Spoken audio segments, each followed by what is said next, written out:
Y'all need to grow up. You guys desperately need to grow up. What do y'all mean? Oh, Dondi started. Dondi, shut up. 2 years from now, you guys are going to be like, oh, Farmer Wants a Wife started, guys. We can't stream right now. Shut up. You're so annoying.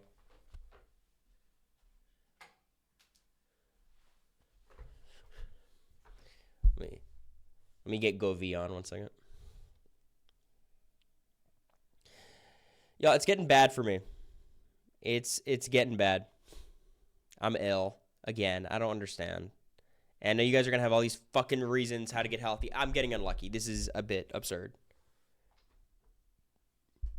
I guess I never got better, but it sure as hell felt like I was getting better. So this is lame. Would a doctor help? Wait, you're telling me to trust the science? Okay, government. So from now on, all of my subs that I receive are going to be paying for law school because FAFSA's gone. What the fuck? I'm like, yo, this is like a TikTok thing, right? This is gonna come right back next day. That's the vibe. Cause I'm really starting to regret my vote for Trump at this point.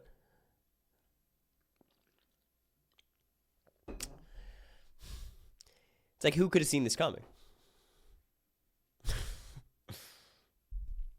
Y'all record the podcast yet? No. We'll do it after. But it'll be up tonight. Wintertime illnesses just happen, not your fault. I think it's a lot of travel. It was LA, then New York, and just a lot of airports, and it's just not good. My hair looks like a fucking mess. Holy shit. You might need to sacrifice a body part again. Dee Dee, you're a freak. You're the only one in chat thinking about my penis right now. How good is Severance, though? It's pretty good. It's pretty good. In New York, you're around people everywhere, and you can't avoid that. I agree. Thank you. Thanks, some subs. Mike for the 14. Brianna for the 14. Anita Butita for the 11. And then Kristen for the 14. We got some 14-month subs now? That's crazy. You make any babies with America yet? Is there something that's happened recently where there's a lot of, like, new Showman's Big Brother fans? I feel like we did a live with America, and there was a lot of people being like, would you ever play Big Brother again? Are you guys still together? I feel like it's been a while since we had this wave of people. Did you see the quote about why funding is being cut, talking about transgenderism and shit? So many of these hateful people, I would just like to talk to them in person. I feel like they'd fold immediately. Like, all the hateful shit they say, I don't think... They might actually think it, but they wouldn't act on it in real life. Or even, like, back up their thoughts with words. People are so conflict averse. What's up, Mom? How are you doing? The Casey Nani breakup brought people out. Okay. Correct me if I'm wrong. Was Jared in the Big Brother house always talking about Nani? Was that a thing? I feel like I remember that. I don't know if it was Jared having a big crush on Nani or something like that. Nah, I am with America. She's at the gym right now, I think. Or shopping, one of the two. Yeah, she's still there. And she's in chat, apparently. Look at that.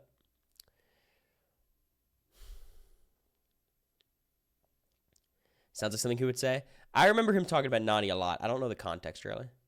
But I remember something there.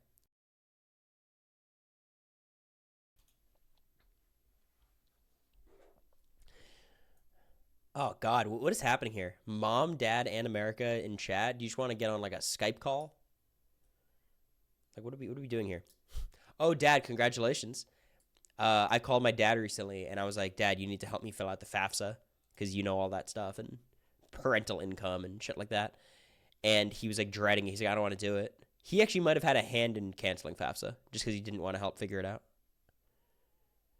So, congrats to him. The good thing is, like, yeah, there's so many ways to make that amount of money as an influencer. I could just take, like, 2 HelloFresh deals, and all of a sudden, that's a semester. So, personally, I'm not concerned about it. We'll just breeze through it, you know? Where I've seen America in chat. I haven't, but I do hear her in the other room, which implies she could either hear me through the door or she has the stream open. One of the two.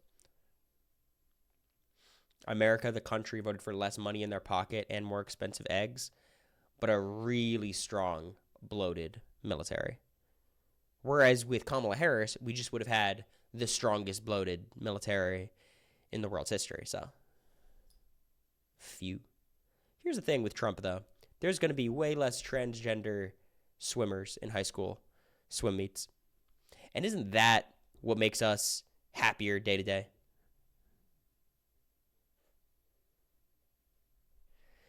If you just one big brother you'd have law school paid for, we're going to talk about that today.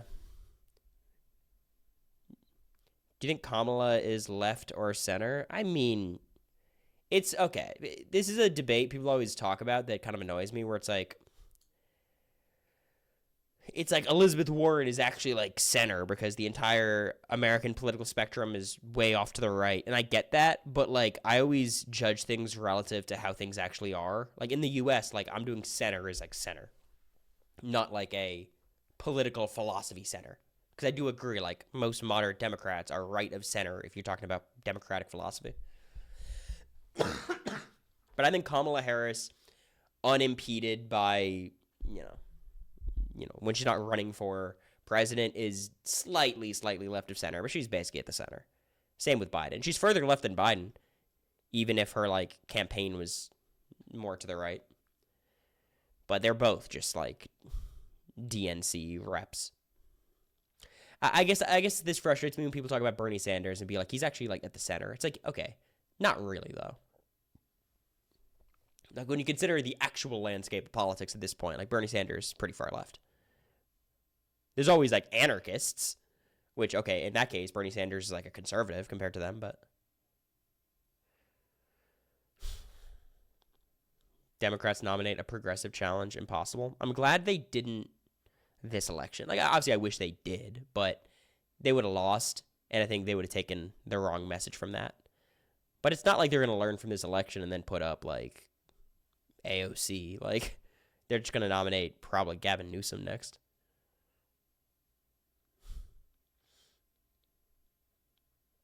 Choo-choo, yeah, the hype train. Love it. And I will say, like, as much as I kind of hated the Biden administration because they were just super tentative to do anything real, I think the first half of the Biden administration I really liked. Like, they were being very good with social programs, and foreign policy was rougher, and obviously they were terrible with immigration. They were just, like, basically doing what Trump's doing. Well, actually, they were doing what Trump did in 2016 to 2020. Now Trump is taking it to a new level where, like, Biden actually would be a lot better than Trump. But it's not like Biden was creating safe havens for immigrants. That was not happening. But he was doing well social policy for a while, and then it just kind of all fell apart. And you can kind of tell, like, the whole talking point of Joe Biden's deteriorating mental state, it was kind of true. Like, I'd still rather have, like, a incapacitated Joe Biden in office than any Republican, but he was clearly losing it. And it's like, well, he was 80. And Trump's 82, but he's definitely a younger 80 than Biden. So it's like, I think that's a very easy thing to point to of like, they were right about that. Is America doing a podcast for The Bachelor? Not this season. Not this season. She might bring it back at some point.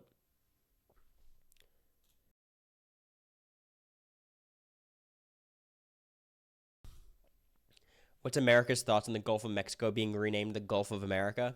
It's a nice homage to one of the most robbed players in Big Brother history. I'm doing a top 10 list, but America's number 11. Yeah, Shelby's right. Shelby's actually completely right. Everyone's like doom and gloom about Trump when we could just be celebrating the Nintendo Switch 2 and Mario Kart 9. All things considered, things aren't that bad. This is pretty good, actually, when you think about it. Maybe even getting Cam Sullivan Brown back on our TVs. There's a lot to be happy about. I want to be able to watch Bachelor without taking notes. Yeah. Did I take medicine? I did not. I don't want you to make a big thing about it, though. I should. Yeah. The people yearn for another Mario Kart stream. America and I have some funny stuff for the Patreon cooking up about that. But I'm not going to guarantee anything because you guys know it'll never happen. But it will. So.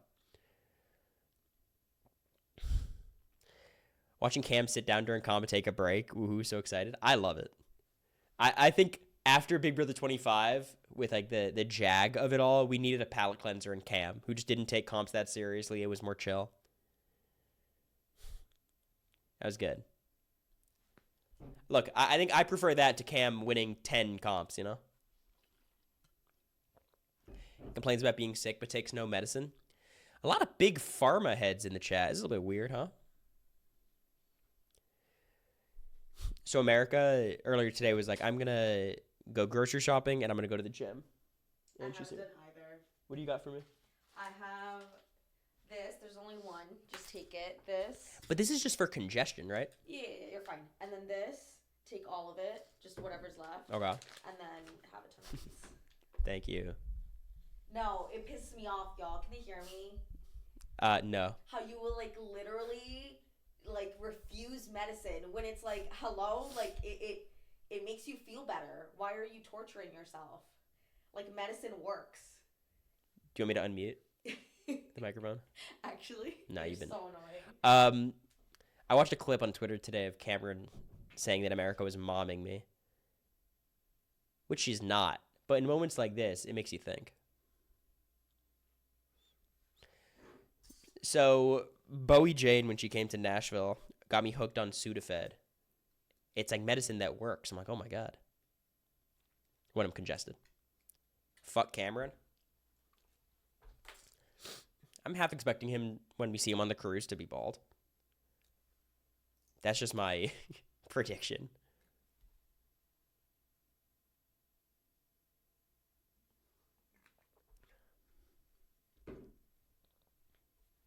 I don't have any reason to predict that, but that's my prediction.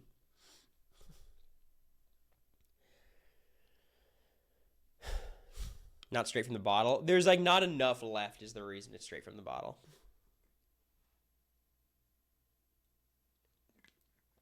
Brittany Haynes' Patreon Traders recap. I have not been watching it, but I'm sure it's very funny. The shit people could say behind a paywall, it's really good. Do you guys want to chat for another 5 minutes or just go into the presentation?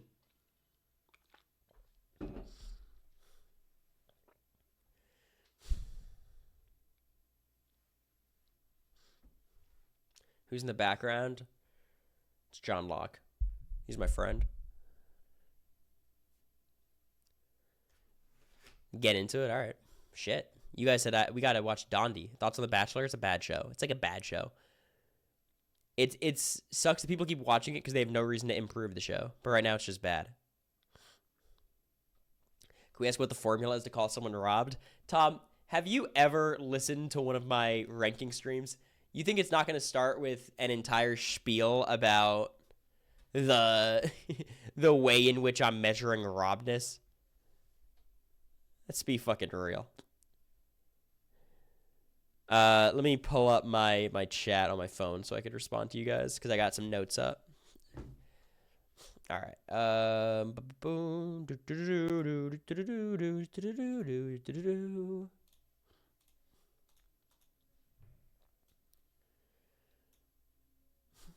We'll do. Yeah, it feels like a bit big, but anyways, top 10 most robbed players in BB history. Okay. Just U.S. It's always U.S. I don't want to alienate too many viewers. But I do want to alienate all the Canadians. So, the way that I am making this list, how do I determine if someone's robbed? Well, you are not robbed if you got close to winning the game.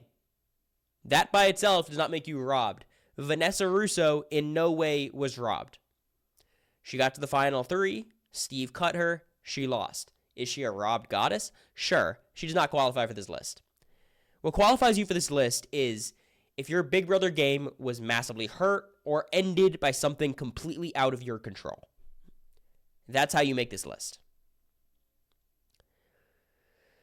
Obviously, there's greater weight to stuff that happens closer to the win. So if you're at the final 3 and you get screwed, that matters to me a lot more than if you're at the final 14 and you get screwed. Even if you get screwed at the final 14, or even if you didn't get screwed, what are the odds you would convert that into a win? It just kind of means less, right?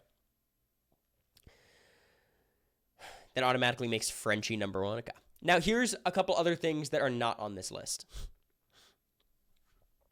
There are so many people in Big Brother history who are victims of the nature of Big Brother in the past 20 years. What I mean is, black people, minorities in general on Big Brother had a much more difficult road to the finals and to winning. That's the case. Big Brother 15 is obviously the biggest example of, like, is there any possibility where Howard wins that season? Candace wins that season? No. That, based on the cast, it was over. But this list would basically just be all people in that category, because there's so many people from season 1 to season 26 who were robbed in that way. So we're not talking about that. That's a different conversation. Another thing I'm not bringing up is, like, was everyone in BB23 screwed that the cookout was just better than them? It's like, I guess, but, like, I'm not going to be like, oh, Christian was robbed. Alyssa Lopez was robbed. That feels weird. Like, it's fine. It was a dominant alliance that won. So it's usually stuff having to do with the mechanisms, stuff having to do with twists, formats, stuff like that. Outside of them comping out to Final 2, that would have been a crazy scene, Mountain Doofus. I think when people talk about BB15, it's always like, oh my god, there were so many racist people like Aaron. It's a combo of two things. It's the amount of racist people and how good the racist people were at comps. Especially Aaron. Aaron was beasting out comps. And it was like, there's no way to hide her in the edit. There's no way to like, she's just there. So this takes us to actually, I have some honorable mentions, perhaps. I'm going to sneeze first. Fuck, I couldn't find the mute button. Sorry. I was not set up for the mute button there. That's on me. I had the desktop audio mute and the charity mute, not the audio input mute. Okay, first up, let's talk about these ones. Let's start with these guys, because these are kind of in their own category, right? And you could put other people on this list. You could put Paul on this list. You could put whoever. I don't consider these people super robbed. I think they all have kind of different stories. The Danielle Reyes thing of, like, the jury's not being sequestered, that was common knowledge before the season started. She obviously screwed up a lot in the end game as well. Could she have beaten Amy? Probably, maybe. Probably couldn't beat Jason. Definitely couldn't beat Lisa. But obviously, she was screwed in the sense of, like, she played the best game and lost. Dan in BB14, I think Dan and Tyler were probably more robbed because there was clearly, like, a jury packed against them. You could argue both of them did things to make the jury against them, especially in, Tyler's case. I think Dan, by virtue of being a returning player, was fighting an uphill battle, but also he had a lot of advantages as a result of being a returning player. So I don't really consider Dan super robbed. I think it was just a very impressive game that ended in second place. Tyler, I think his main issue was his game was more impressive than the viewers thought it was, or the jurors thought it was. I think if the jurors knew the full scope of Tyler's game, he would have won. And because of the way the Final 2 format works, he wasn't able to explain it. So all three of these people, I think, are the most robbed people who made it to the Final 2. I don't really think any of them are super robbed. I think people overstate how bad Dan and Tyler's jury management was. But there's reasons they lost. So not in the top 10, but I think they're kind of like who people would be like, they are probably on the list. So I wanted to just talk about them, mention them. Danielle wasn't super robbed. I agree, but, I thought it'd be fair to put her on this list. So let's go on to number 10. Any predictions before we just dive in? Anyone want to send a flyer out there? Anyone's got a vibe of who I'm going to say? Number 10. It's kind of a shot in the dark. There's a lot of people who you guys think are on the list. I see Frankie and Rockstar and Ronnie and Paul and Shelly and Matt Klotz. Yeah. Matt Klotz, again, also number 11. Just missed the list. So at number 10,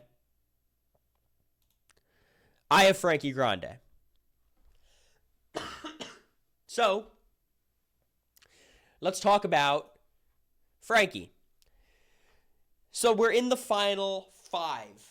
The Final 7, we evict Nicole. It's a double eviction. Christine gets evicted.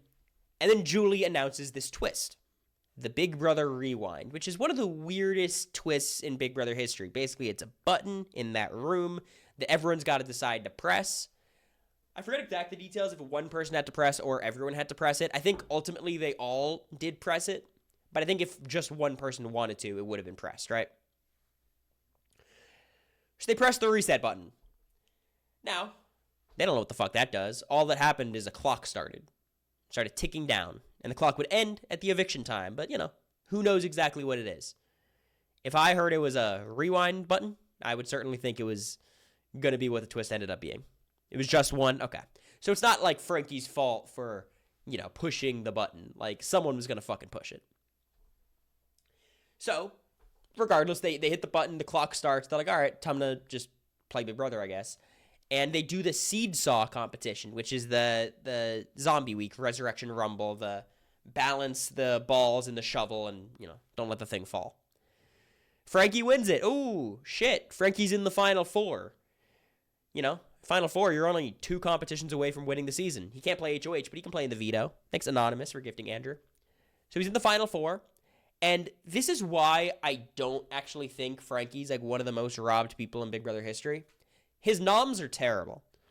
He puts up Cody and Victoria, which, again, I think it's the right instinct to not nominate Caleb. Caleb was supposed to be his guy. But nominating Cody and Victoria is insane. Then he wins the veto, obviously giving him the opportunity to put up a Derek, maybe even a Caleb if he just wants to try to maximize his comp odds. And he keeps noms the same, which obviously leads Derek and Caleb as the voters. They would have voted out Victoria. Granted, Frankie still would have been in the Final Four, and he would have had a 1-in-4 shot at the veto, and he was probably one of the best competitors at that point. Probably him and Cody were right there. Caleb was still good. Derek was solid. So, he had a decent shot of winning that veto and then winning the game. If Frankie's in the Final 2, I think he does win. Granted, he probably wants to go to the Final 2 with Derek, so that's a problem. But, of course, all of these possibilities are nullified by the reset button because when eviction time comes, we rewind and we play the same HOH comp again. We're back to Seedsaw. This time, Caleb wins, which, again, why I don't think Frankie was that robbed, should have been good for Frankie. This should have been fine. First of all, he got to play in the same HOH comp he already won. So that's like, all right, he should have a good shot of winning it. He doesn't. Caleb wins. That should be good for Frankie. And still, Caleb targets Frankie, puts up Frankie and Victoria. Then he gets to play in the same veto, loses that to Cody, and of course is evicted. So basically the deal with Frankie is he was robbed because he won the Final 5 HOH and was evicted in the Final 5. That's bullshit. The reason why he's not more robbed than the next 9 players is because he fucked up his Final 5 HOH anyways and gave himself a 25% chance of getting to the Final 3. Maybe you could put it up to 30% if you think he's, better at comps than some of these people. But he was competing against dogs, basically. They were all good. But because he was so close to the end and he did have serious win equity in the Final 2, I think Frankie was robbed, just not as much as some of these other people. That makes sense? Any questions on Frankie?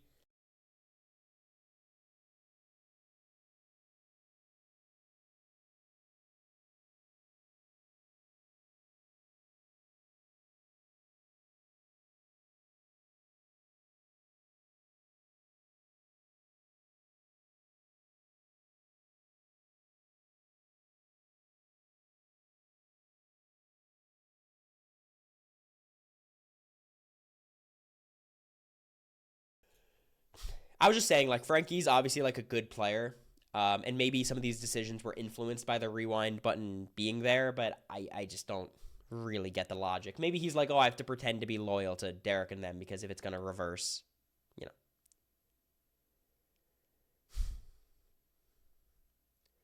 Was he able to play in the Final 4? He was able to play in the Final 5 HOH. Yeah, he was able to play in it, but he lost.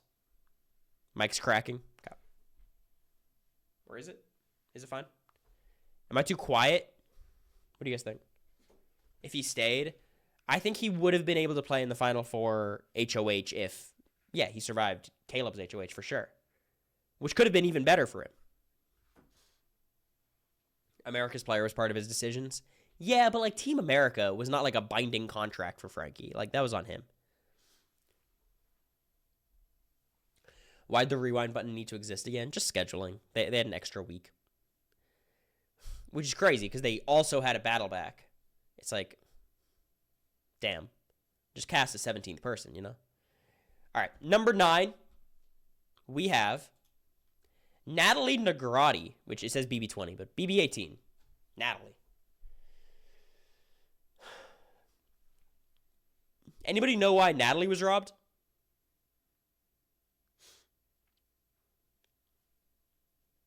Anyone remember this? Because I did some research, and I was like, this is kind of bullshit to me. So let's talk about it. After I cough. Okay. So let's recalibrate your brain, all right? Thank you, Sydney, for the sub, because she had to play with James. Yeah, that's one part of it. She wins HOH in week 9, which is the final 7 HOH. Huge HOH to win. Now, immediately, her HOH is kind of co-opted. Just a reminder, the people in the house at this point, there's 3 duos. There's Natalie and James, there's Cory and Nicole, there's Paul and Victor, and then there's Michelle. Big Meech. So she wins HOH at the final 7, pivotal spot. And then America's Care Package comes down. Uh-oh. America's Care Package. There's a weird twist. America voted on someone, and then they got some power or money or something. One of the powers, like Cory got to bribe somebody. $5,000 to do something, which was just basically giving Victor $5,000. But anyways, Michelle wins America's Care Package. Okay. That's actually really good for Natalie, because Natalie was positioned extremely well in this final 7, where it was her and James, and she had Michelle, more loyal to her and James than anyone else. Obviously, Michelle and Nicole didn't like each other. Michelle and Paul didn't like each other. So going into the final 6, Michelle and Natalie are sharing an HOH. Each of them get one nominee, and then Natalie would get to name the replacement nom. So she gets unlucky with a twist, but it works out because the right person gets it. So, with her HOH, she nominates Paul and Victor. Huge swing. Definitely the right noms. I mean, at the final 7, you got to nominate these two. They are way too big comp beasts. They're threatening. So, she puts them up. Okay. I think she's the one who nominates Victor. Michelle puts up Paul. It doesn't really matter. Paul wins the veto, takes himself off the block, or takes themselves off the block, rather, and Victor gets evicted. Okay. So let's just back up here. We are now in the final 6. Final 6 with the trio, Natalie, James, and Big Meech, versus Paul, Cory, Nicole. So that's pretty good. It's not like Paul and Cory and Nicole are super close. You got a trio going into the final 6. And Michelle is the shield. Nicole has to get rid of Michelle first. That's always been the plan. Unfortunately, for the second time that season, Victor returns to the game for the second time, immediately after Natalie evicted him. Nicole wins HOH. Uh-oh. Knowing that Victor and Paul are obviously against, Natalie and James, because, I don't know, Natalie just won and put up Paul and Victor. Nicole targets Natalie and James. Or actually, more aptly, Natalie and Michelle. And Michelle gets evicted. Okay. The plan still kind of worked out. You had your shield got evicted before you. Then Victor wins HOH again. And that's where James and Natalie go on the block. So, I'm not trying to make the case that Natalie's some amazing player, but she was entering the final 6 with a strong 3. She might have the most win equity of James and Michelle. Instead, she re-enters the final 7 with a 3. She can't play HOH. This is a classic case of I win HOH, get my target out, my target comes back, and I can't play an HOH. That's bullshit. And then her side gets picked off before ultimately she's evicted by the person she had evicted on her HOH. Yeah, I already said that, Katie. I messed up.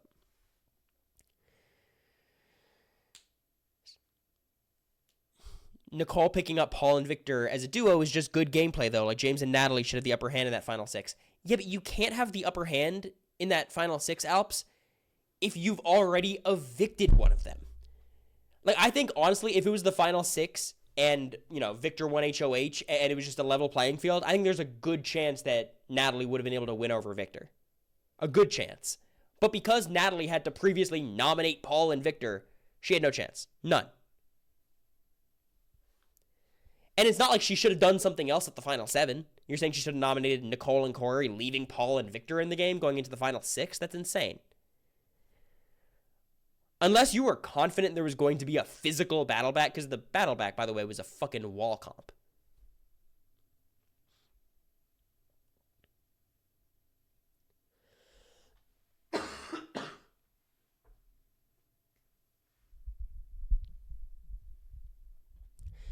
I think the point, Meridian Review, and obviously you probably have a better handle on the details, is what was the best possibility of any of this for Natalie? Her entering the final 6 was in a good position regardless of her messiness, but because of Victor winning the battle back, it was almost like game over. Like, she went from a winning position, albeit a lot of people get into winning positions by playing very poorly, into essentially having no shot with those, set of returning house guests, or set of remaining house guests, rather. That's the argument. That's my take. I think it's fair. And I understand my credibility is not helped by the fact that it says BB20 next to her name, but I'll stand by it. Generally, I think when you evict somebody and they come back and evict you, it's kind of bullshit. And maybe I'm biased. Perhaps. That's how I feel about it. And I'm a big Nicole guy. I think Nicole in BB18 was great. I don't blame her, for all this happening. But I do think Natalie, at the very least, places higher than 6th without this shit. James probably beats her in the final 2. Maybe. I think it's possible, but there's a lot of game to be played at that point. All right. Any guesses for number 8? Because if you guys didn't like my number 9, you're going to hate my number 8. She's not even a top 3 player of the season. That doesn't have anything to do with my list. JJ thinks Becky. Okay. Jesse, Jace, Jesse, Helen, Rockstar. Okay. Well, no one's going to guess number 8, because number 8 is basically just an opportunity for me to get on my soapbox. I have Big Brother 25, and I crossed off Jared and Luke, and Izzy. You could not cross off Izzy if you want. So, here's the point I'm going to make here, and I don't want to be clipped and put on Twitter, so I think each and every player on Big Brother 25 was screwed by a twist. Except for, obviously, Suri and Jared. Izzy latching on to Suri and Jared kind of made the twist just worse for everybody. But, still, Izzy's win equity, you could argue, went down when she walks in and sees Suri there. But I tend to believe Izzy was helped by having Suri and Jared there. So just a quick run through of these players. Kirsten would not have been evicted week 1 if there wasn't a week 1 bullshit nether region twist. She just wouldn't have been. So Kirsten, obviously robbed by a twist. Also, she was a big victim of the Suri and Jared thing as well. Heisem was targeting Jared and told Suri a lot. Which maybe it's like a read the room thing, but it was week fucking 2. It's kind of a hard thing to do. Riley, of course, creates family style with Jared, who rats it out to Suri. Oh, there goes her entire game. Jag, similar problems with family style as Riley. Of course, then he benefits from a twist, coming back, which that dooms my game, Blue's game, America's game. That dooms everyone in the second half's game, so everyone is is pained by that. There's also Zombie Week, which brings back Cameron, which is probably the only person who would have nominated and evicted Mimi at the final 10. Then there's me at the final 8, who was just safe for the week, except for the fact there's a second veto that's a crapshoot that Blue wins. So there's a lot of layers as to how different people were screwed this season. Of course, there's Jag winning the Invisible HOH, which of course was a physical competition, and then being able to play in the following competition, which was another physical competition. And he wins, and maybe you could say that's where Blue was robbed. Blue went out on Jag's second HOH.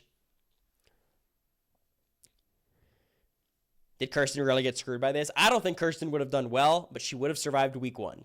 Luke would have been evicted. The only players you could argue didn't get super screwed were like, I don't know, like Bowie and Matt. But even they had to contend with Suri and Jared. Luke would have been evicted. I feel very confident Luke would have been evicted. Just being in there. No one liked Luke. I'm saying if there were initial nominations. Like, if Riley had to nominate people just off the jump, she would have nominated Kirsten and Luke, and people would have voted out Luke. I think that's what would have happened. Would they have backdoored Luke by taking Felicia off the block? I don't think they would have gone that hard. But if she was able to just make normal noms at the start. So again, like, the Suri and Jared thing completely sunk Riley and Red. And the reason why BB25 or, like, any of these players in specific aren't, higher up on the list is because everyone made a ton of mistakes. Kirsten played very poorly. Red played poorly. Mimi played poorly. And honestly, when people are like, oh my god, Mimi was robbed by Cameron winning after coming back, it's like Matt and Jag were second and third, and I think there's a good chance both of them target Mimi. Maybe Matt targets me, but like, she's in danger there anyways. I actually don't think there's much of a path, even without Cameron. I obviously made a billion mistakes. Cameron's a terrible player. Like, everyone screwed up. So it's not like, everyone just was ruined by twists, but there was enough twists where I was like, I think it's worth mentioning. Any counter arguments against BB25? It's bullshit Meridian reviews here.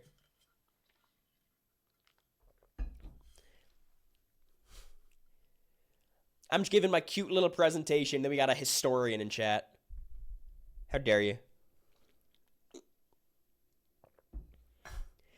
Honestly, if you ask me who was most robbed from BB25, I think it would probably be some combination of myself, Kirsten, and honestly, maybe Blue. I think I had the most twists fuck me up, but like Blue going out there at the final 7 is kind of crazy. Like, Blue was saved by a twist in the final 8, so like her getting screwed in the final 7 isn't that bad. But like, it was a very direct twist that just led to her getting evicted. But Kirsten was probably the most directly, like, she just probably would have been safe if not for a twist. Anyways, any predictions on number 7? This is one of the only 2 gimmick answers. Yeah, no, I know, L. Blue was screwed by Jag being able to play twice. And she obviously made a ton of mistakes, but I see Helen, I see Jesse, I see Glenn, I see a lot of people. Well, at number 7, I have Howie. Is an interesting one.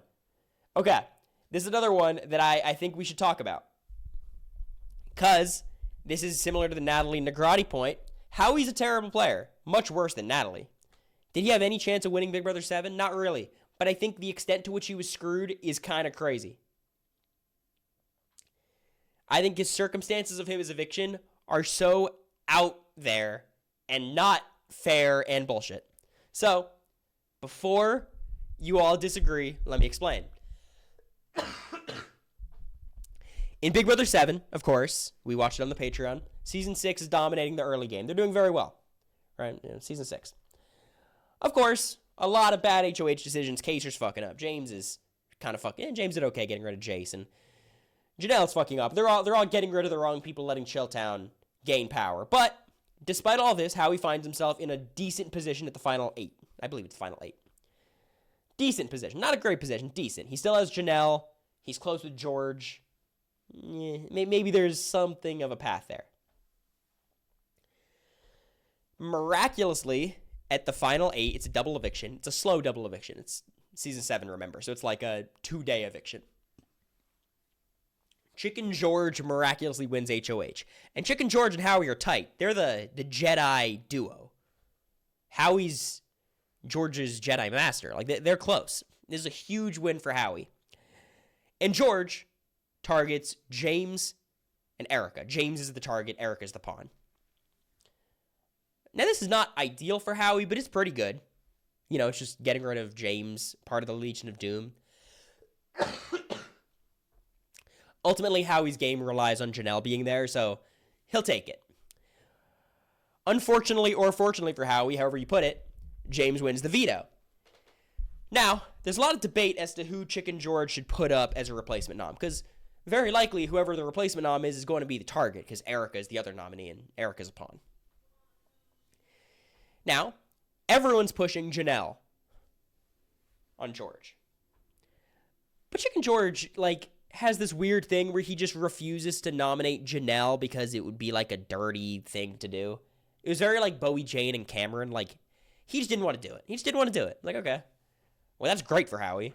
You know, Howie getting through this week with George, with Janelle, with James. Like, this is huge for him. Puts him in a spot in the final 7 where, like, could Howie ever win? Probably not, but, you know, he's doing well. Of course, Will volunteers to go on the block because it's Will.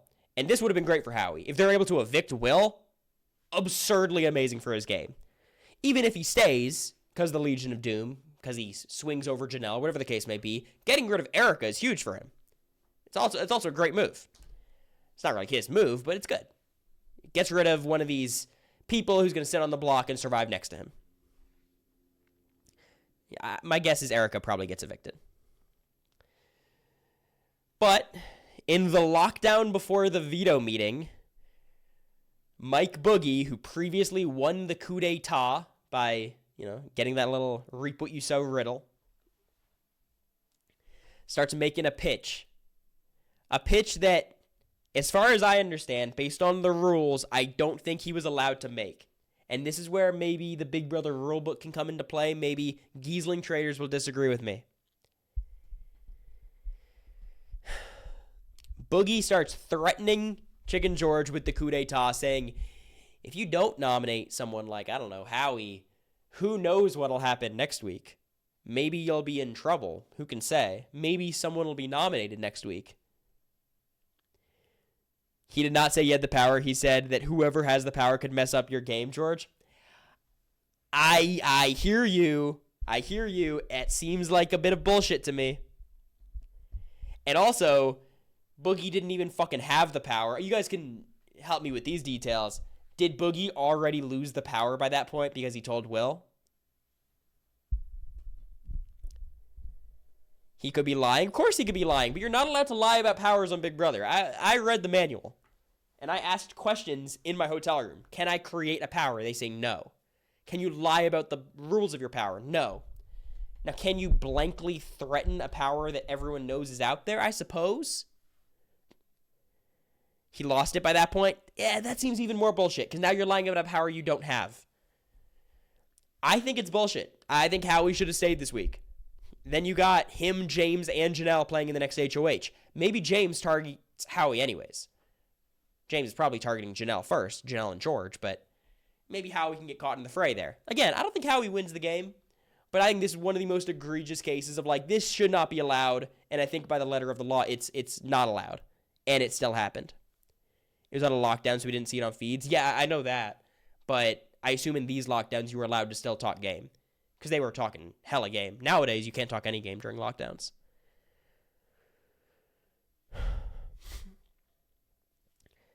I think Howie's case is an interesting one. Maybe he's rated too high because he didn't have much of a chance of winning. It was the final 8. I get that. But I do think, like, the thing Mike Boogie did was such bullshit. And, like, Howie leaving on George's HOH is insane.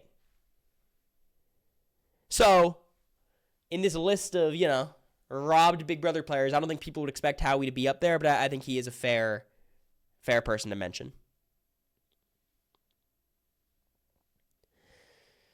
So, any pushback to Howie? I know there's a lot, but I like this one. It's just playing the system. Giesling, if someone does something that is, like, adjacent to breaking the rules, I can still say it's breaking the rules, you know? Like, I'd be furious if I was evicted in this way. It just so happens it happened to Howie, so no one cares, you know? Yeah, Howie is going on the cruise. I'll talk to him about this. And I'll talk to him about how you guys are not supporting me. Or him. I don't like Howie either. But I'm sure I will on the cruise. All right. Number 6. Any predictions? None of y'all predicted Howie. I got your asses with that one. I bet 6 is David. I think everyone else on the list, y'all will get. I think everyone else on the list, y'all will get. Is my prediction. At number 6, I have Rockstar. Rockstar is actually a very simple case. It's Big Brother 20, and it's the final 10. Haley wins HOH. Haley is Rockstar's closest ally. This is big. ffwd pulls out another HOH. And, unlike previous ffwd HOHs, Haley doesn't screw up. Look, say what you will about ffwd, say what you will about Fessy, say what you will about Scotty. Haley is a pretty good player. And she makes totally fucking reasonable nominations. Angela and Casey. One of the back doors being Tyler. Maybe a Brett. Like, this is great. We are chipping away at one of Level 6's strongest numbers, no matter what. Uh-oh. The hacker comp. Now, if you all remember how the hacker comp works, it's a competition that's played between HOH and Veto. And it's kind of a crazy fucking comp. If you win, you don't only get to name a nominee, you get to remove someone from the block. It's basically like a veto, which is crazy. I didn't fucking remember that. I thought it was just you name a third nom. No. You remove someone from the block and name someone else. So, after Haley nails the nominations, Casey, of course, wins the hacker comp. Oh, shit. Casey's going to remove herself, naming Rockstar as her replacement. And unfortunately for Rockstar, Tyler then wins the veto, removes Angela from the block. So all of a sudden now, Tyler and Angela are safe. Haley makes a good decision, puts up Casey again. So now the noms have gone from Angela Casey to Angela Rockstar to Rockstar Casey.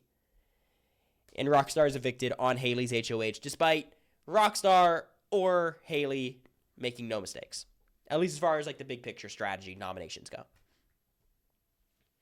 Just a very clear example of without the hacker twist, Rockstar survives the final 10, 1 billion out of 1 billion tries. But because of the hacker twist, and because of how the twist works, because of who won the twist, because of who won the veto, there was no chance for Rockstar to survive. To be fair, Rockstar almost single-handedly handed Tyler the veto. Yeah, but like, you know, it happens. Sometimes you lose comps. It like I think her being robbed over here is not discredited by her being dumb in OTEV and telling Tyler the answer. Like she was robbed by the format and then she screwed herself up. So, you know, it is very ffwd of her though. ffwd won it the week before during Angela's HOH. Yeah, but it was less consequential because again, this is one of those powers that benefited the majority and Level 6 had the majority.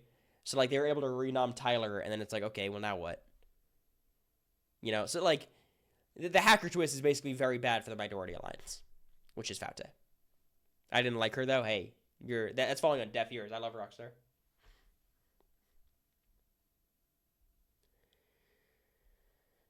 Robbed God, goddess. I'm not saying Rockstar's a robbed goddess, but I do think she was robbed. She was robbed of her final 9 spot. The shortened jury. Messed up. Shouldn't Brittany Haynes be on here from BB14 leaves because the double veto, otherwise Ian leaves? I understand that perspective, but also there's a lot of things that had to happen to get Brittany evicted, and I think Brittany had a shot to save herself that week. And she's a vet who had a lot of advantages coming in. So there's a lot that balances it out for me, but I would not be upset if you had her at one of the higher numbers. All right, number 5. Any suggestions? Any guesses?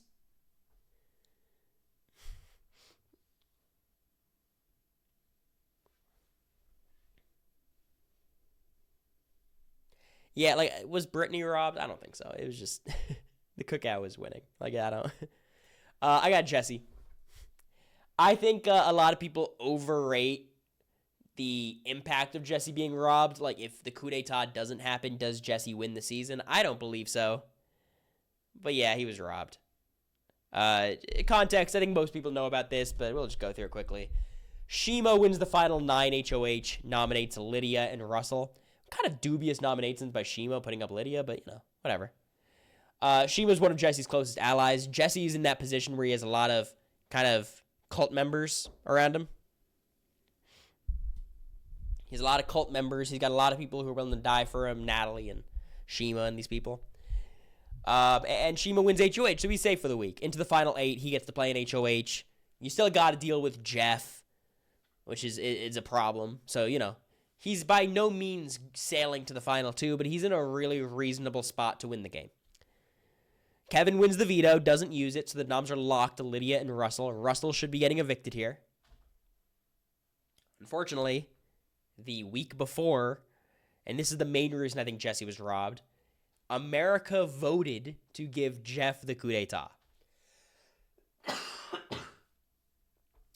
I'm imagining the joy of being able to walk into the DR and being given a coup d'etat.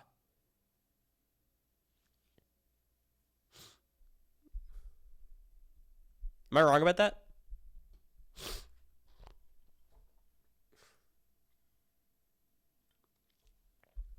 I thought it was a vote. Was it a competition?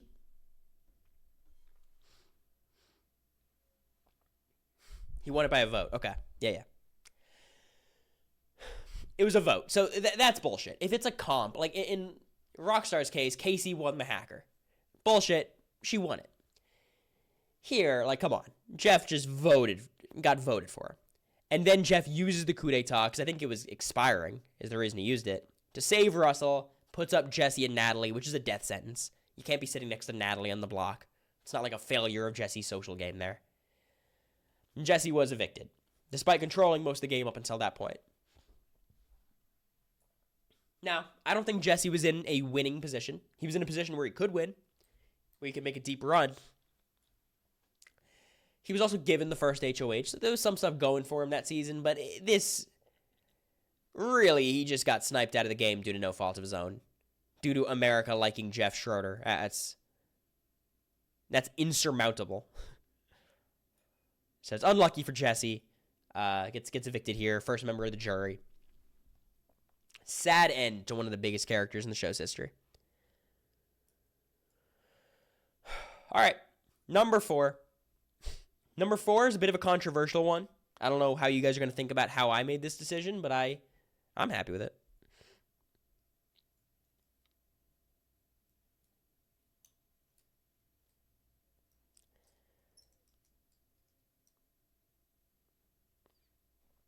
Crazy James. Nah. If you came back in a battle back, I'm not going to say you were robbed. All right. I have the 3 of them. The 3 of them. Shelly, Portia, and Kalia. Now, we'll talk about what happened during the week and who was actually the most robbed. I think that answer is pretty clear. But this is, in my opinion, probably the most bullshit twist in Big Brother history, except for maybe number 1, which I think you guys know what it is. So, also, let me say this. If you wanted to put Big Brother 13 newbies as an entire category, if you just wanted to say, like, BB13 newbies were robbed, I'd accept that as well. The fact that all these BB13 vets just come in the house, there's 6 of them, they're all paired up. Danielle is safe until jury from night 1. And they're all paired up randomly. Like, that's bullshit.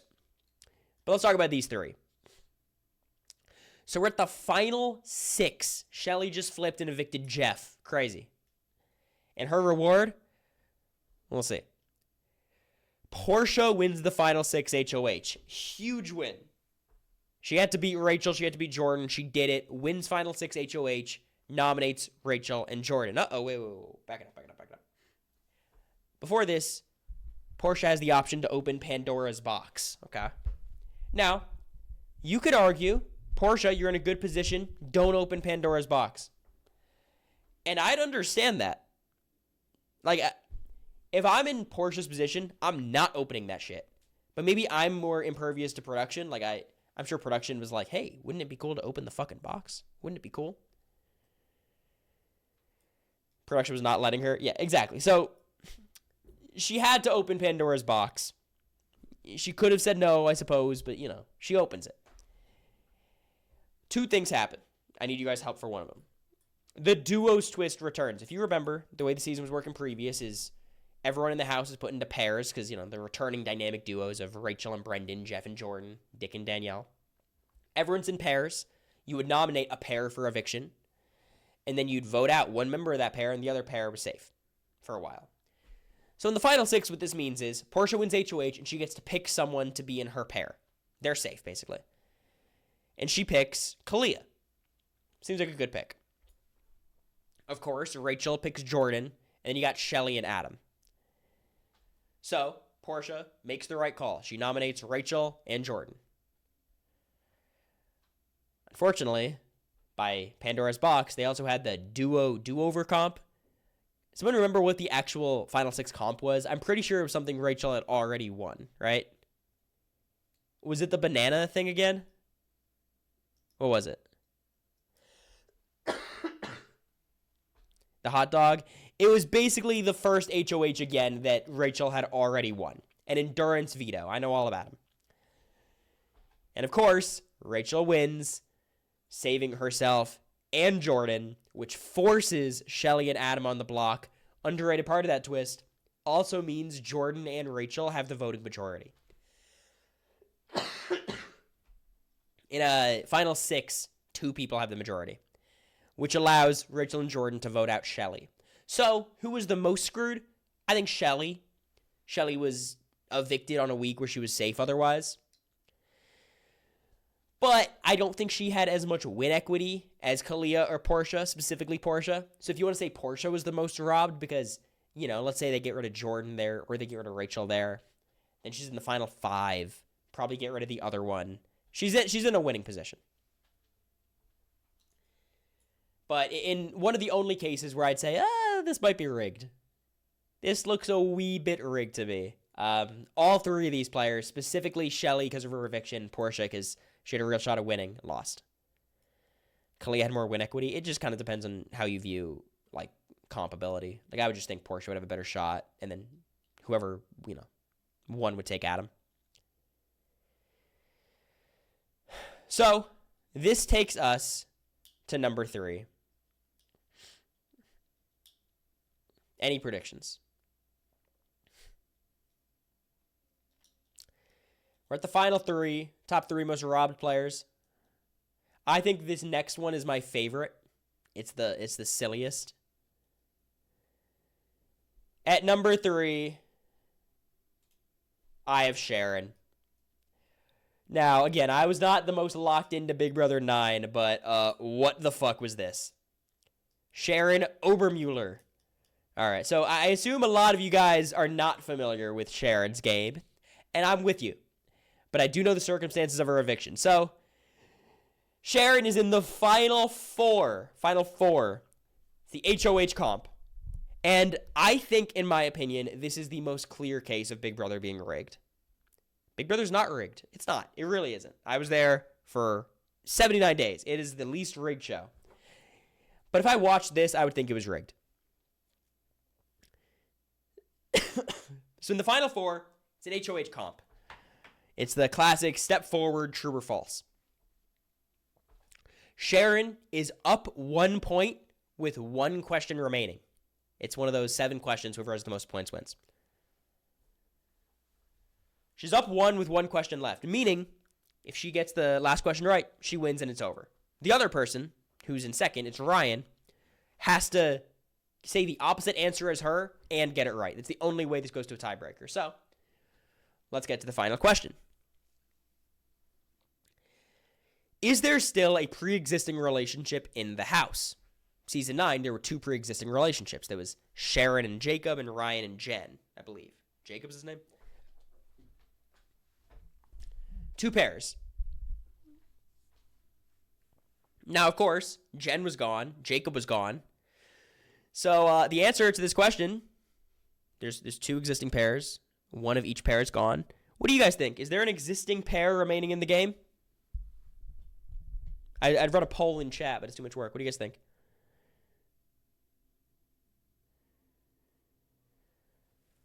No. You guys are saying no. And that's what Sharon said. And then Sharon won the HOH comp, ended up winning part 3 of the final HOH and won the game, 500K. It changed her life for the better. I don't know how she would have spent the money, but she probably would have spent it better than Adam. Well, that's one way this could have worked out. Instead, Sharon answers yes. Or actually, she answers no. There's not. And Ryan, Hail Mary, he knows if I answer the same as Sharon, I'm going to lose. So let me go ahead and throw in yes. It's the only way I have a chance. And then Julie sits there for like 2 fucking minutes. I'm sure there's rambling going on in the earpiece. They're sitting there. Goes, actually, the correct answer is yes, there is a remaining pair because of the fucking guinea pigs. The guinea pigs are a pre-existing relationship. There were guinea pigs that season. Hamsters. Whoops. Come on, Sharon. You should have thought about that. So, Ryan and Sharon end up tying in that HOH comp. It goes to a tiebreaker. Ryan wins the HOH. And the rest is history. Ryan wins HOH. Sharon's evicted at 4. And she would lose in 4th place. No prize money. Does anybody know Sharon's win equity going into the final 3? Does she have to win part 3 to win the game? Or is she in a good spot?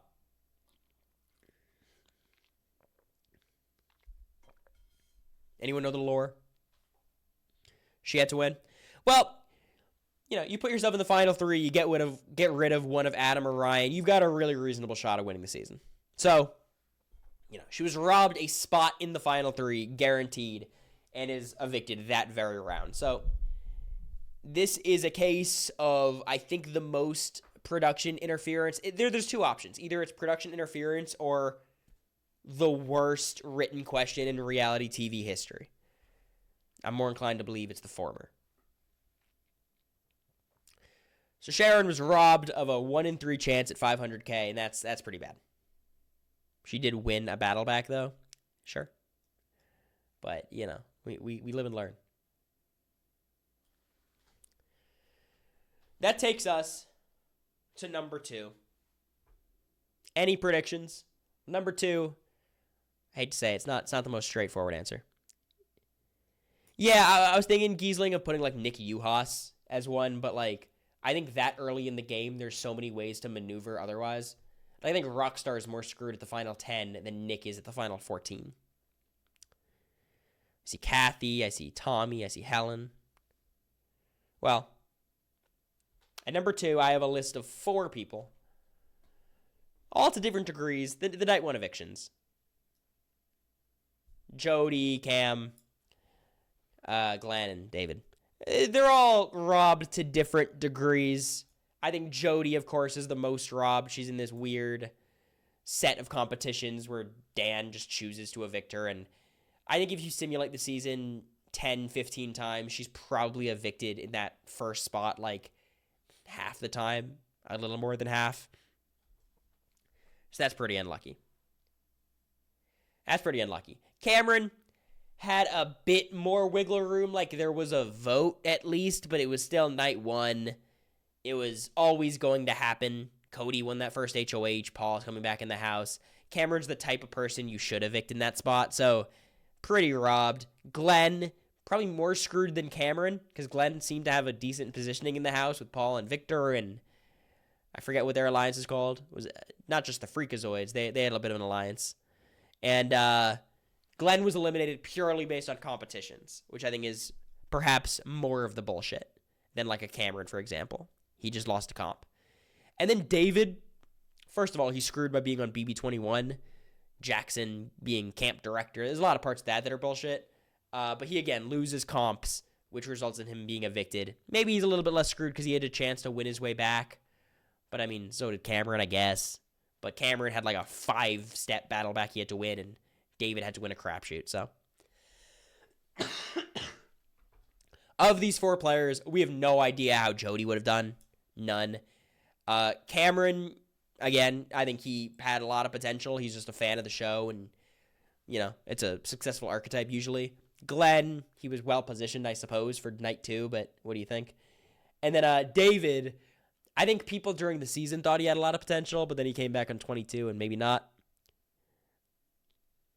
So, a bit of a weird situation between the 4 of them, but it's pretty bullshit. Number 1, I think is pretty obvious if you're a fan of me, but I'll let you guys make some predictions.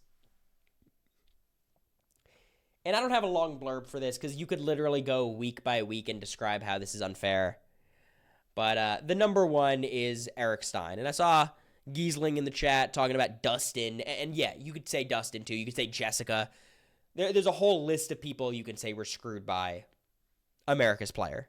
So many people's games ended as a result of this twist. But I think Eric is the best way to encapsulate all of these people's games ending. For anyone who doesn't know, I think it is pretty well known. Eric Stein in Big Brother 8 was chosen as America's Player. And this was not like Team America type vibes. It wasn't just silly tasks you had to accomplish throughout the house. They were in control of some of his nominations, all of his votes. Eric was basically a stand-in for America's will and had to, navigate around the decisions that the public made.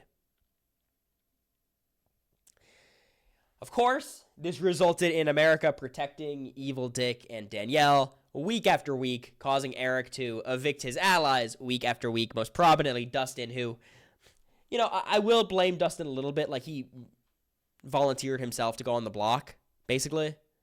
Eric kind of got him to volunteer, but Dustin did still say okay, which is like a sign of not a great player. But he was totally safe, if not for, America's Player. So, Eric, despite all this, I think still gets 5th. Is it 5th or 6th? I think he gets 5th. And, clearly the best player of the season. The fact that he was able to make it as far as he did is a testament to how strong of a player he is. I think it's hard to imagine a version where he doesn't win the season, if not for America's Player, but it existed. So I think Eric is clearly the most robbed player in Big Brother history because he's the best player who was impacted by a twist of this magnitude. He would have been a legendary winner. I have full faith he at the very least gets to the final 3, if not for the twist, and he likely wins. It's Zach's fault they could have gotten a Donato out of Final 5, and Eric probably wins. If you guys want to have the Zach Serdzuski debate, I'm down, but amazing he never got another chance. As far as I understand, he was close a few times, but that's a bummer. Yeah, Jessica, you could also say, was as screwed as anybody. But I think Eric, just because of the quality of player, and ultimately, without America's Player, Dustin doesn't win the season. Jessica doesn't win the season. I do believe Eric wins the season. So that's the list. We have Frankie at number 10. We all agree. Natalie, y'all hate me because of this pick, but I'll defend it. Big Brother 25, I'm very self-important. Howie, this was a good poll. Y'all are haters for this one. Rockstar, I think we all agree. Even if some of y'all don't think Rockstar is a great player, which that's fucked up. Jesse, I think we all agree. Shelly, Portia, Kalia, clearly robbed. Sharon, I think Sharon honestly might be the most robbed from all of this because it's just so blatant. America's Player, at least Eric could try to figure something out. Sharon just was robbed of an HOH. No one disagrees with this. And then Eric, I think at 1 is just the correct answer. So that's the list. Any questions? Did I do a good job? Rate me on a scale of 1 to 10. I get the inclusion of Kathy. I think what factors into Kathy versus a Jesse for me is Kathy was a much worse player and didn't have a shot of winning, in my opinion. Good list, 8 out of 10, 9 out of 10. So that's part of it. I just think, I don't, whatever. 5 out of 10. All right, we'll take it. If you were named it Twist Fucked, I'd give you a high score. I led with It's Not About Robbed Goddesses. That would be the best Big Brother losing games, which we could do one day, but I feel like it's kind of been talked to death. And my answer would be Tyler, BB20. If it was best losing games, it'd be Tyler, BB20, Vanessa, BB17, I mean, maybe Will BB7. Paul BB19. Like, it would just be like relitigating stuff we already know. There wouldn't be any big plot twists there. I'd be like, ooh, at number 6, I have Eric Stein. It'd be the same exact discussion. Yeah, so the MVP, I was considering Nick Uhas, but as I already mentioned, I think Nick just, like, it was the final 14. Like, he could have figured something out. The vote flipped on him pretty last minute. So, like, MVP is definitely one of the worst twists of all time, but I don't think anyone individually was the most screwed by it. Level 6, voting for Tyler and jury tells you all you need to know. Yeah, I mean, the way you could look at that, though, is, like, obviously his own alliance is going to be privy to how good of a player he is. But if people outside of it don't know how good of a player he is, maybe that's a, failure in how he's framing himself. But, like, Fessy just voted for Casey because Casey beat him. Like, there's a lot of problems. I think the thing about Tyler that, like, you have to blame Tyler for this. He went into the Final Four with JC, Angela, and he went to the Final 6, let's say, with Sam, Brett, Angela, Casey, and JC, and he chose the worst people to go to the end with. Casey was, like, literally the worst option. Sam and Angela are the best. Angela's the best. Throwing the Final Four vetoes inexcusable. Like, there's endgame things where you could be like, this is really bad from Tyler. Same thing for Will in Big Brother 7. Will less so because there was the whole, like, not wanting to sleep with Janelle side of things. But it was still a bit of a clunky ending. What about the split house twist?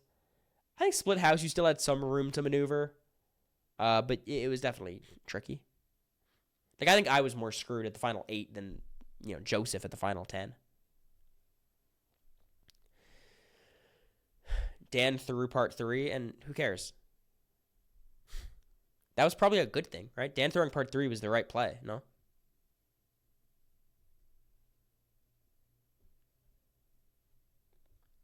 Because then Ian had to cut Danielle, and he was able to still get Danielle's vote. If he brings Danielle, doesn't he lose, like, 7-2, 8-1? He could have taken Danielle. He loses that easily, right? Am I crazy?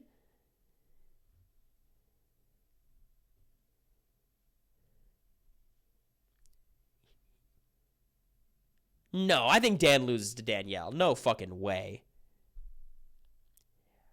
No, I don't think they respect. Yeah, I think he loses. But it's definitely a closer vote. I get that. But you have to understand, they weren't like, they were anti-Dan votes, not pro-Ian. They liked Ian, and maybe that's the difference between Ian and Dan. But I think his whole point was like, you throw the comp, Ian evicts Danielle, and then you get Danielle's vote, which is pretty good. Like, when you guys do the 4-3 vote, if Dan evicts Danielle, are you giving Dan Danielle's vote? Or I guess, okay, if Dan evicts Ian, are you giving Dan Ian's vote? Is the question I meant to ask. I think there's a chance, because, like, game respects game, Ian's a fan. But after what Dan was swearing on, and Ian is a bit of, like, he's an emotional guy. Like, he's reactive. If that's one of the 3 votes you're giving him, like, that's even dicey. The point is, you could say it was a mistake, but I really don't think it's a $500,000 mistake. I think he loses either way. He would get Ian's vote. I think it's possible. But, Didn't Ian go 7 for 7 as well?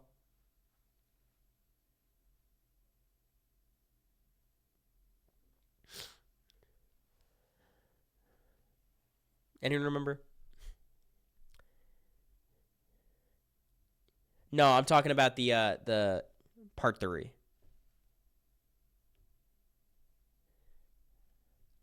Dan lost when Boogie left pre-jury. Yeah, I mean, that's generally what I think, but, look, if Dan gets to the end with Joe or Jen, is there a world? Not really. I think if he gets to the end with Danielle and loses, that's kind of tough. He was 6 for 7? Okay.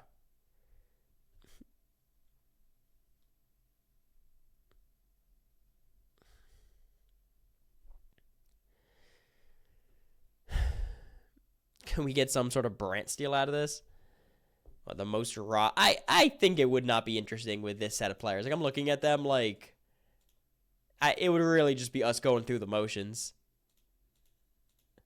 Like I don't really care to see like Shelly versus Sharon versus Glenn. Like you need to put your entire cast on. We'd still lose. I do think like BB25 is so funny because it might be like a very self-centered perspective of like, oh my god, we were all robbed. But like it really, there's so many ways people were screwed that season. Like the Suri and Jared's just this umbrella over the whole thing. But there's also like Jag coming back just ended so many people's games. Because like, here's the thing about Jag. We all have the chance to evict him the next week. So it's not that bad. But like the double whammy of Zombie Week into Invisible HOH, double HOH veto, like that shit was crazy. Like everyone was like, oh no, it's a steamroll going into the final 9. And they added 2 twists that made the steamroll certain. Like imagine this. Like, okay. Cory wins BB Comics somehow. America wins it miraculously. Like somehow we beat Jag. And then there's 2 fucking vetoes. So then Jag would have 2 chances to win. He ends up winning 1. Like, I think there's a good chance America wins the veto or wins the HOH and Jag and Matt survive due to, like, no fault of our own.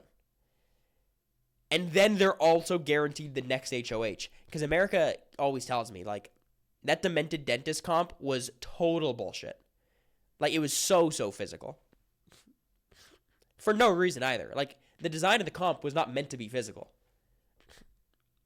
And that's what was frustrating about BB25. Like, the comp design wasn't that physical. It was just they had, like, weird physical elements for no reason. Yeah, I agree, America. Imagine how Twitter would react if America won a comp. It would have been sad, though, because America would have, like, popped off, put up Matt and Jag, and then they probably both would have survived. Like, if she wins Demented Dentist at the final 7, puts up Matt and Jag, Jag wins the veto, who the fuck is the replacement nom? I guess she puts up, like, Suri? I don't think she puts up Blue there. Maybe she does. But, like, I think any of them go home over Matt. If she wins final 8, she puts up, let's say, Matt and Jag. Jag and Blue win the veto. Are y'all convinced that both of them don't come off the block? Jag takes himself off, Blue takes Matt off? I'm not. And then the replacement noms who? Suri, Felicia? Like, what the fuck? That's the thing. Like, when you guys are like, oh my god, we just needed one America HOH. I think production, like, the way that season was designed, you needed America to win 2 or 3. Because y'all can't convince me that Blue doesn't take Matt off the block there. The only spot where that season could have changed was final 6. It's the only time. Because whenever Jag was able to save himself, Matt doesn't need to be saved. Matt would have the votes. The only time to get rid of one of them was Jag staying on the block. Because everyone was down to vote out Jag. And the only spot where Jag was vulnerable the entire back half of the game, final 9 he wins veto, final 8 he has HOH and veto, final 7 he has HOH and veto, final 6 he has nothing, final 5 he has veto, final 4 he has veto, final 3 he has HOH. The only spot where that could have changed was final 6. Would you have put up Matt and Jag at the final 8, or would you still keep targeting Blue?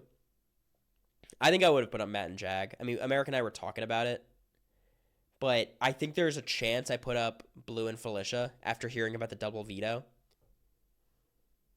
I think there's a chance it would have been Blue and Felicia with the back door being Matt and Jag, Matt or Jag. But it would have been a tough spot. Like, the double veto makes that week impossible.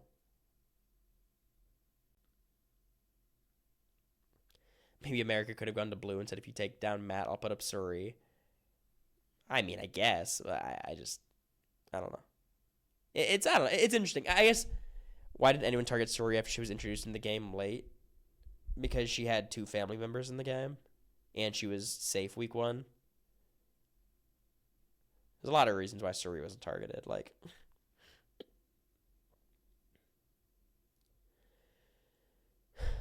I don't think that's the case. BTP is the pig or whatever. Or how do I say your name? BT Piztheg? Piztheg? I feel like I've seen you in chat for a while. I should know how to pronounce your name. Like, y'all say Suri would talk to Blue and figure it out, but Suri was not effective at getting shit through to Blue's head. I don't think that's Suri's fault, to be clear. I think that's more on Blue. But acting like Suri could have just convinced Blue to do anything. Like, I think Blue was more beholden to Jag and Matt than Suri. And I get some stuff on the feeds pushes against that, but I saw the actions. Like, can you admit Brian Heidick's the best Survivor player ever? Definitely not. He's a very dislikable person. But he had a dominant win. Would you consider Jason Roy robbed in OTT? No. It's just a stupid-ass format. Like, you know. Like, he played well, but, like, no one was robbed in BB1.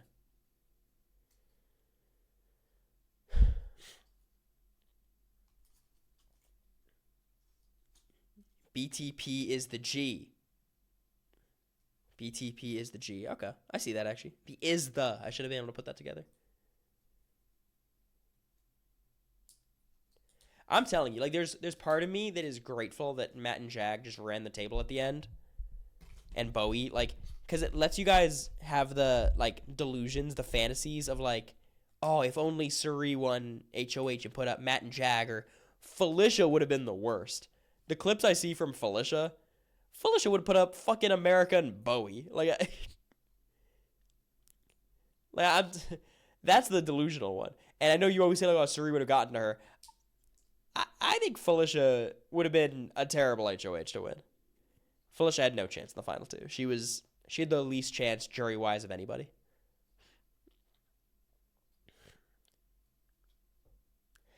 I don't know how America does in certain matchups, but I think Felicia does worse. Because Felicia's never getting Cameron. She's never getting me.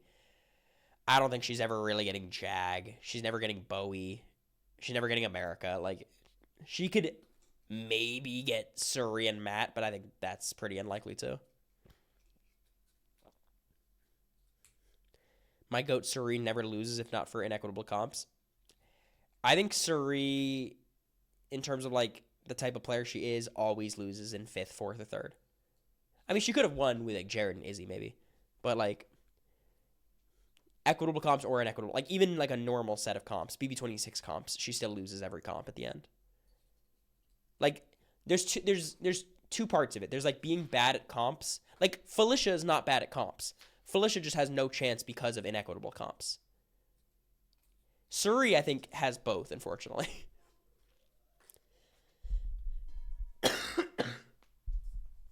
I think people just looked at Felicia, like, they zoomed out and were like, oh, Felicia has such a good story and people respect her because she's, like, was well liked in the house. She's awesome. She's very lovable. But no one had any respect for Felicia's game. Like, Cedric had potential. He has a lot of the tools. He just needed more game knowledge. If not for the Jag return, I think she has more of a chance. Yeah, but you could almost put the Jag return on her, right? But I think if Jag returns, she has a much better chance for sure. Because then Matt has nowhere to go, and I don't have the ability to really make a move. I would have had to go all in on Cameron, and that was never really going to happen. What about Bowie? What about Bowie?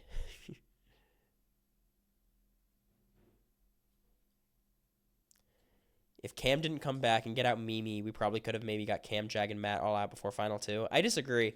I was thinking about this today. If Cam doesn't come back, we're just at the Final 9 like normal, Matt wins that HOH, unless you're saying we skip the Final 10 HOH and go straight to the Final 9 HOH, which Bowie wins. No, I think Mimi goes no matter what at the Final 9, depending on if Bowie won HOH or Matt or Jag won HOH. Because those were the people who were in the Final 10 and 9 HOH. I think Bowie targets Mimi before me. Jag targets Mimi before me. Matt probably targets me before Mimi. But even then, Matt did not like Mimi. So, like, I could see even Matt targeting Mimi. Like, Mimi was kind of screwed. I was thinking about this today. Don't out me like that. Let me just ramble.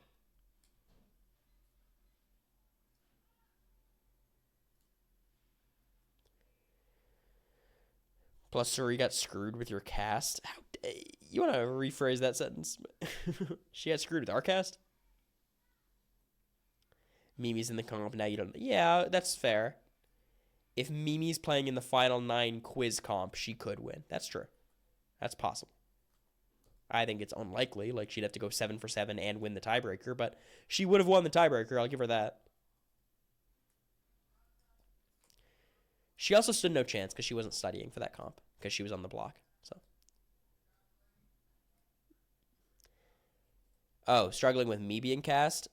Yeah, that was not bad luck for Suri. That should have been good luck for Suri, and it was for a while until, you know, her son screwed everything up. My favorite BB twist. It depends what you qualify as a twist. Like if you count the veto or double eviction as a twist, like that's. I liked safety chain as a twist in Canada. Bowie Felicia would have been a final 2 for the ages. I think Bowie wins like 5-2. I think Felicia maybe gets Surrey and Blue, and that's it. Like, that's the thing. Like, as much as Bowie screwed up by targeting America, if Bowie gets the final 4 or final 2 with Felicia, who's still there, she still wins. But she never even wanted to do that, so.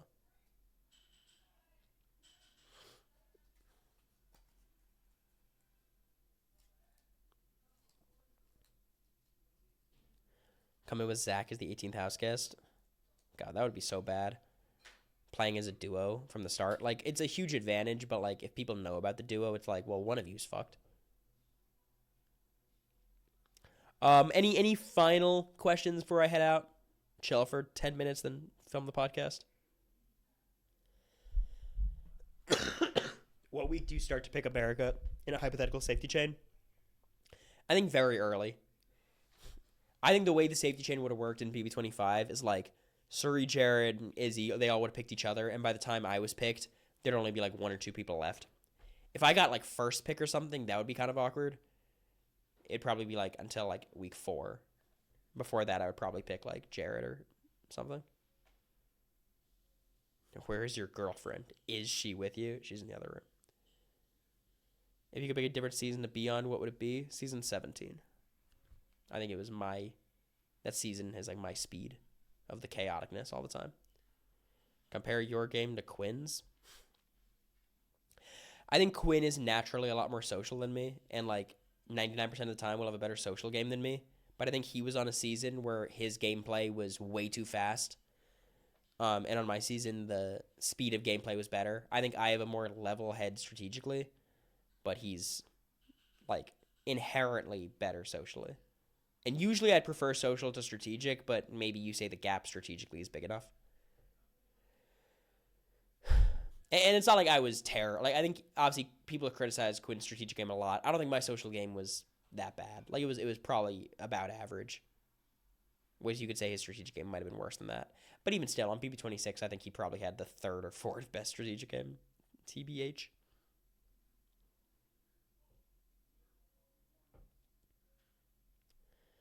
I'm with you, Zero. Trust me.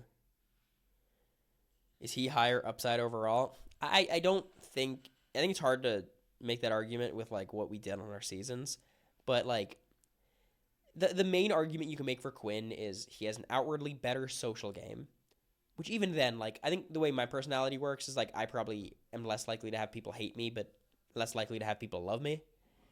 And he's much better comp wise, but I just don't think there's any evidence to say he's much better comp wise. Like gun to my head, I think he is just better, but like based on what we did, it's kind of hard to make that case. Like we both won one comp. He won the power comp, which is 1-on-1 against Leah, I suppose, but like I don't care about that really.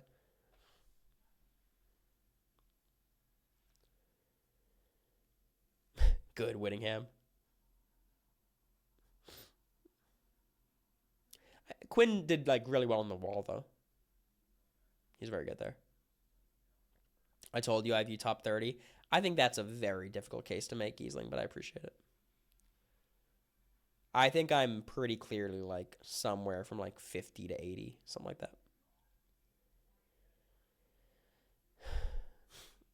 First time ever tuning in live. What's up?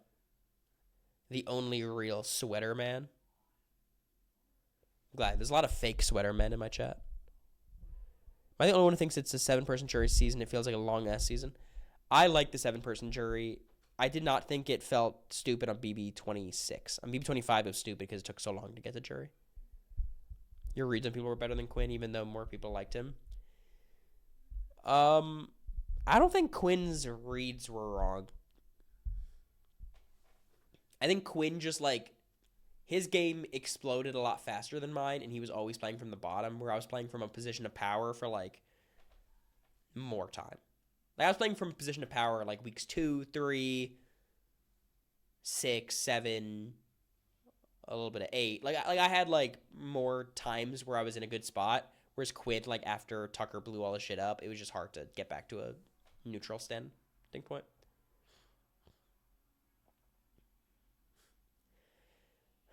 And also, I will say, like, I think my cast was harder than Quinn's, but I would do terrible on BB26.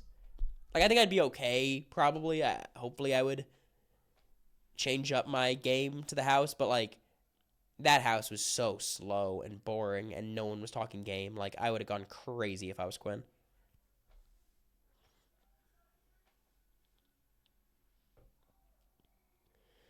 Do you think you go further if you don't have that argument with Jared?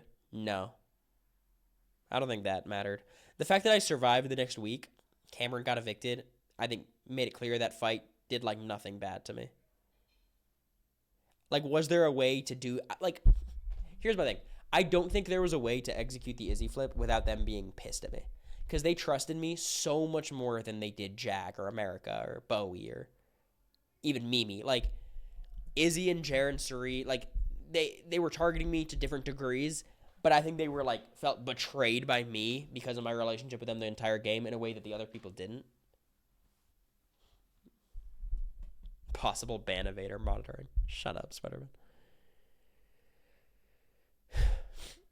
Yeah, I mean, Giesling, those were genuine. Like, it wasn't like it was some long con.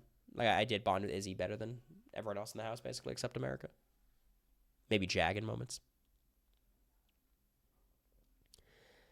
I agree with you, Garrett, but I feel like I'm a hater whenever I say it.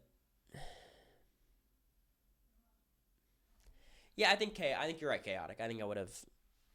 Again, like, I don't know. Like, if it's the only time I'd play Big Brother, so maybe I would just adapt to the house and be whatever, but I feel like I'm a game talker. There's also the other perspective you could look at where it's like Chelsea had such an advantage on 26 because she did actively talk game, and, like, there was no one who could organize against her because no one else talked game. It's like maybe I'm able to do that, but still.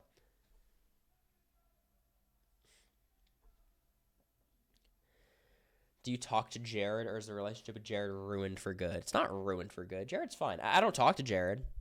Like, I think there's people on my cast I dislike a lot more than him. I think we'll always have chemistry. We'll always get along, but, like, I don't... Like, we're not friends. Like, we don't talk. But if we, like... You know, if we saw each other at an event, it'd be fine. There's no beef there. Does anyone talk to Luke? I don't think anyone's talked to Luke since Red hit up Luke on Instagram Live. I'm not going to be a feature on the next Pooh Hunnit song. I want to be a guest on Mother Knows Best, or does she? That's what I want. 27 happened to be returning out of 23, 26. Do you think you have a chance of them picking you? I don't think so. I think, like, I'm one of those people who's, like, on the cusp, I suppose, but, like, I just think they'd go with Quinn before me. That's my instinct. And I don't think that's, like, a bad call. Like, if you want to argue I'm the better player, I would probably agree with that. I think Quinn is a great character. I think he's got a bigger role on the show than me. I think you could definitely argue is more memorable because of his role on the season. Not necessarily to the Life Eaters, I guess, but I think, like, he had a more pronounced role on BB26, the show, than I did on BB25, the show. And I think they love Quinn, which is fair. So that would be my instinct. I don't think the top 3 AFP plays a role, really, to be honest. That's not the reason. They could bring back the Tucker Quinn rivalry. Oh my god, that's one thing I don't want them to do. Like I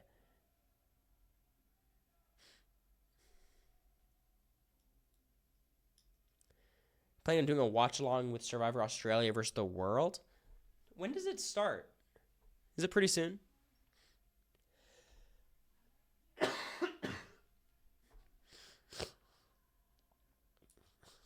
July? Okay.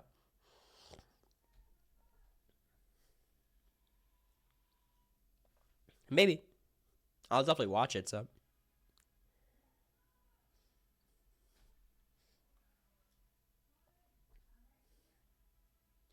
Anyways, I'm gonna go so I can rest my voice a little bit before podcasting.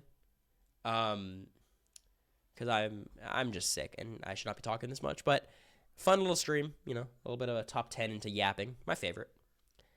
It's unlikely I'll be on Survivor 50, right? The cruise is in June, I believe. So appreciate you guys. Is anybody live right now? Any of the friends? I'm not sure, Giesling. Gonna figure it out.